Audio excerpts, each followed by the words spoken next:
नमस्ते। मोदी के इतने बुरे दिन पिछले 10 सालों में कभी नहीं आए। न संसद में बिल पास करवा पा रहे हैं, न ही पहले की तरह मनमाने आदेश दे पा रहे हैं।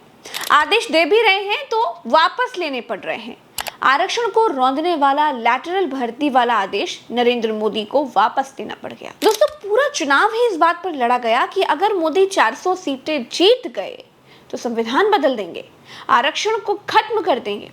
देश ने नरेंद्र मोदी को 400 सीटें नहीं दी, बल्कि बहुमत तक नहीं दिया और गद्दी छोड़ने का जनादेश दिया, वो अलग। लेकिन मोदी बैसाखियों के सहारे सरकार बनाने में कामयाब रहे। नरेंद्र मोदी आज बैसाखियों पर हैं, लेकिन उनकी हरकतें वही पुरानी हैं। आरक्षण को चोरी चोरी खत्म करने की पूरी कोशिशें चल रही हैं। मोदी जी ने बिना आईएएस की परीक्षा दिए उद्योगपतियों के नौकरों को आईएएस बनाने की स्कीम निकाली थी।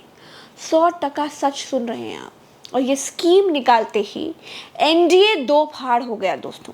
चिराग पासवान जैसे लोग मोदी के खिलाफ खड़े हो गए। भीतर ही भीतर और भी दलों ने पेच टाइट कर दिए और विपक्ष भी खूंटा गाड़ कर खड़ा हो गया। मोदी को मित्र मंडली के नौकरों को आईएएस बनाओ अभियान पर रोक लगानी पड़ गई।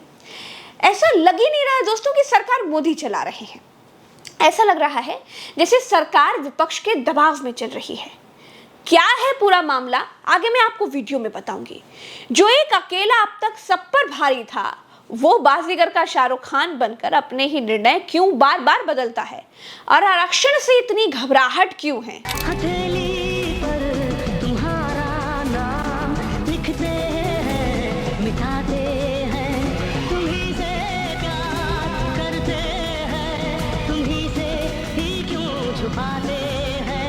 मोदी की इस हालत का जिम्मेदार कौन है, इस पर भी बात करेंगे। और ये मित्र मंडली के नौकरों को आईएएस बनाओ स्कीम क्या थी, इसको भी आपको समझाएंगे। दोस्तों, आपके बच्चों के लिए शौचालय बनाया गया है और उनके लड़कों के लिए सचिवालय बनाया गया है। आपके बच्चे मुखर्जी नगर की कोचिंगों में उलझे हैं। इधर इनके बच्चों को सीधे आईएएस के पदों पर भर्ती करने का विज्ञापन निकाल दिया गया, जिसमें उद्योगपतियों के नौकर ही अप्लाई कर सकते हैं। राहुल गांधी पहले से कहते आ रहे थे कि इस देश में टॉप 3 पोजीशंस पर ओबीसी, एससी, एसटी के लोग नहीं हैं। एससी, एसटी, ओबीसी को रोकने के लिए कैसे साजिशें रची जाती हैं, आरक्षण को आखिर कैसे कुचला जाता है, इसका सबसे बड़ा एग्जाम्पल ये लैटरल भर्ती है। ये जो 90 सेक्रेटरी हैं, ये जो हिंदुस्तान की सरकार को चलाते हैं, जो बजट को चलाते हैं, इनमें से ओबीसी कितने हैं? नरेंद्र मोदी जी प्रधानमंत्री हैं, ओबीसी के लिए काम करते हैं। मैंने ये सवाल पूछा, मैं आपको जवाब देना चाहता हूं। हिंदुस्तान के सेक्रेटरीज 90 में से सिर्फ 3 ओबीसी से हैं।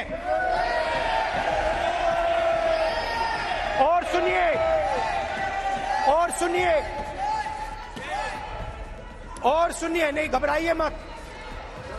हाँ, सरकार ने लैटरल एंट्री के जरिए प्राइवेट सेक्टर के लोगों की सीधी सरकारी पदों पर भर्ती निकाल दी थी।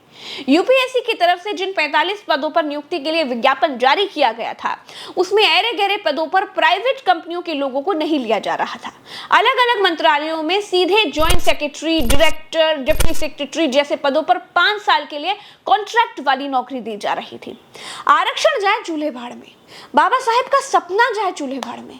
संयुक्त सचिव मतलब ज्वाइंट सेक्रेटरी का पद किसी भी विभाग में तीसरी टॉप पोजीशन होती है दोस्तों, यानी किसी भी विभाग में तीसरा सबसे बड़ा पद होता है।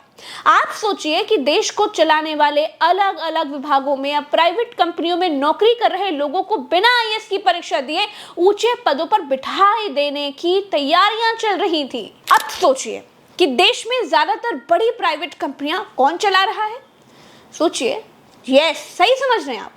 मित्र उद्योगपतियों के कर्मचारी सीधे सरकार में बिठाए जाने थे, यानी एक तरीके से प्राइवेट कंपनियों के मालिकों को सरकार का कंट्रोल देने की पूरी तैयारियां चल रही थी।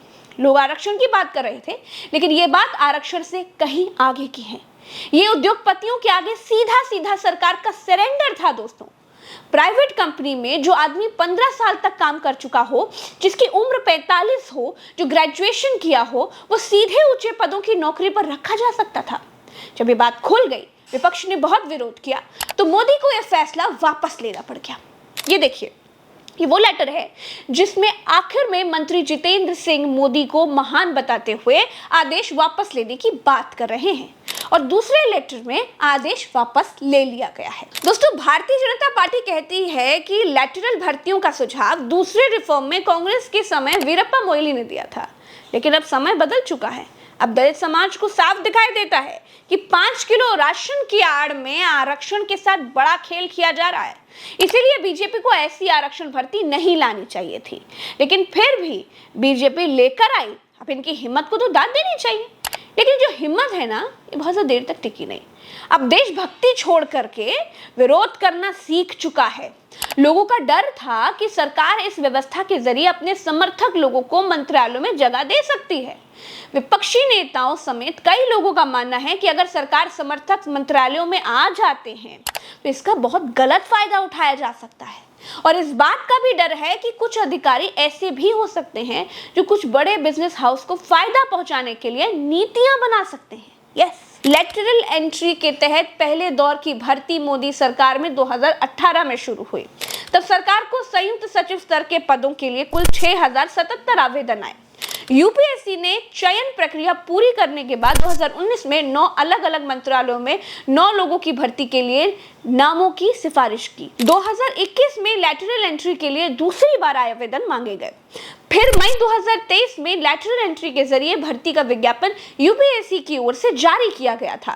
दोस्तों, जितेंद्र सिंह ने इस साल 9 अगस्त को राज्यसभा में बताया था कि पिछले 5 सालों में लैटरल एंट्री से 63 नौकरियां दी गई हैं और आज की तारीख में 57 लोग केंद्रीय मंत्रालयों और विभागों में अलग अलग पदों पर काम कर रहे हैं। अब आप सोचिए कि सरकार में घुसाए गए प्राइवेट कंपनियों के लोग प्राइवेट कंपनियों के लिए काम कर रहे होंगे या फिर आम आदमी के कल्याण के लिए। दोस्तों, ये आजाद भारत में नया नियम बनाकर किया गया सबसे बड़ा घोटाला है। इस देश के एससी, एसटी, ओबीसी के साथ बहुत बड़ा धोखा है। उस वर्ग के साथ बहुत बड़ा धोखा था जो आईएएस के एग्जाम की तैयारी के लिए दिन रात लगा हुआ है, क्योंकि बिना आईएएस क्लियर करे उद्योगपतियों के चिंटू पिंटू आईएएस के पदों पर जमे बैठे हैं और सीधे टॉप 3, 4 और 5 पोजीशन पर जमे हुए हैं। 29 नवंबर 2018 को मोदी सरकार ने लैटरल एंट्री के तहत नियुक्ति की शुरुआत की तो कार्मिक एवं प्रशिक्षण विभाग की अतिरिक्त सचिव सुजाता चतुर्वेदी ने यूपीएससी सचिव राकेश गुप्ता को एक चिट्ठी लिखी थी।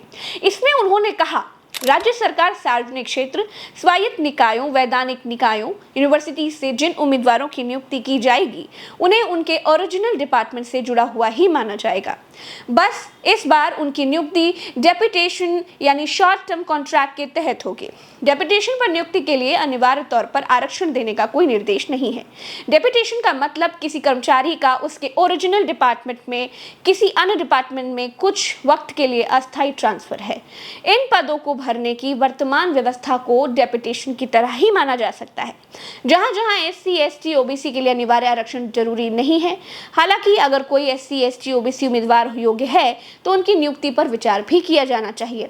प्रतिनिधित्व सुनिश्चित करते हुए ऐसे उम्मीदवारों को नियुक्ति में प्राथमिकता भी दी जा सकती है। इस बात को ही आधार बनाकर दावा किया जा रहा है कि यह आरक्षण छीनने वाली व्यवस्था है। दोस्तों, लैटरल भर्ती में एससी, एसटी और ओबीसी उम्मीदवारों के लिए कोई कोटा यानी आरक्षण नहीं था।